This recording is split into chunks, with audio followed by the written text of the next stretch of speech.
Good morning, everybody. This is Ramita Cancer Free 200, and today is March 9th. And I have been up since about 2 o'clock in the morning. And if you could see, I'm kind of emotional, not only because I haven't slept, but because I'm nervous. I have an appointment with my oncologist, and I always get nervous when I have an appointment with my oncologist because you never know if that test result's going to come back cancer, and having it twice, I have a fear that it might come back. And people think just because I don't have breasts, I've had a double mastectomy, that it won't come back. So not true. Um, it can come back. I've had a radical mastectomy on one side and a simple mastectomy on the other side, and which means there's breast tissue left. They can't get it all out, and so there's always a chance. So I'm nervous. So I'm gonna go to work a couple hours and do some paperwork because I don't want to think about it. And like I said, I've been up since 2 o'clock. My mind starts to play tricks on me and starts saying, maybe that little thing you felt there, what if it's cancer? My body's feeling like this because maybe I have cancer. Maybe it went somewhere else. Maybe it spread. That cancer is a son of a bitch, excuse my language. But I don't ever question why I got it. I actually commented on Rosemary's thing this morning. She was talking about doubting Thomas and having people around that how you meet people and they just happen to come into your life at the right time. And I had commented on her that talking about doubting Thomas and stuff like that. And I've never doubted that God existed. I never questioned God of why I got things or why things in my life had happened. And I've had a pretty rough life. My father died when I was 10. I got pregnant at 17. The day I told my mother I was pregnant, the day she told me I needed to get out of her house. I'll never forget, I told her, I'll leave. She said, when are you going to leave my house? I said, I'll leave tomorrow. She said, no, I said, I'll leave today. She said, you have your stuff packed, you'll be out of my house tomorrow, and kicked me out. So I had to fend for myself. Thank God for my sister because she helped me a lot. And I was in abusive relationships where I've had the crap beat out of me. I've been addicted to drugs. I've a lot of things. I've had cancer. I've had twice. My daughter was in prison for a year. I had her girls, my granddaughters, for 5 years, 3 of them.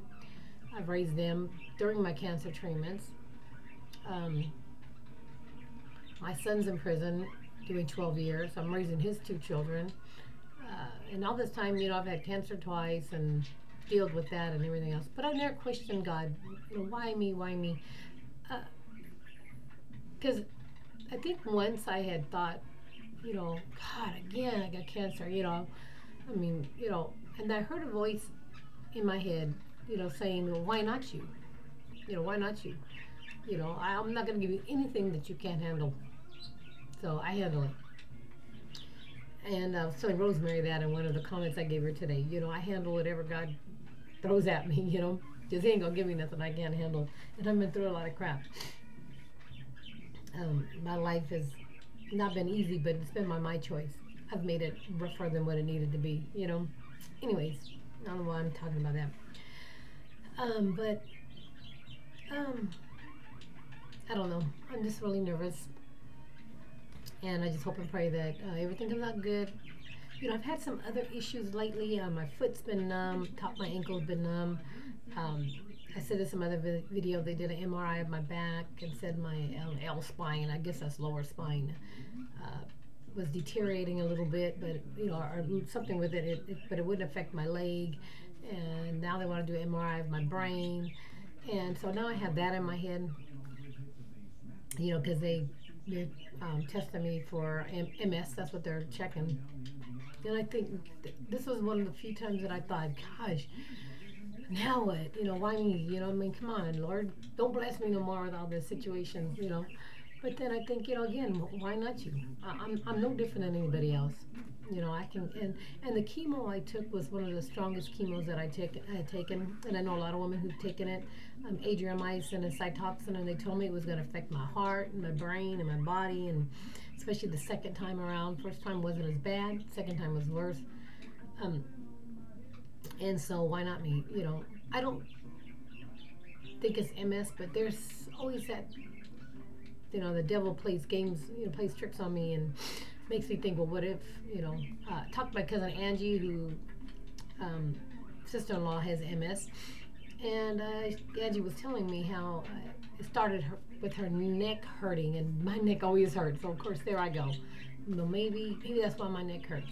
You know, and then the other part says, well, maybe your neck hurts because you're doing puzzles and you bend down your head. You know, so I don't know. I'm just rambling because I'm so nervous. I'm sorry. And everybody's asleep, so I'm not gonna wake my husband up and talk to him. So, anyways, think of me today and say a prayer that all my tests come back good. I will let y'all know, and hopefully I will get some sleep tonight. You know. Anyways, guys, peace out.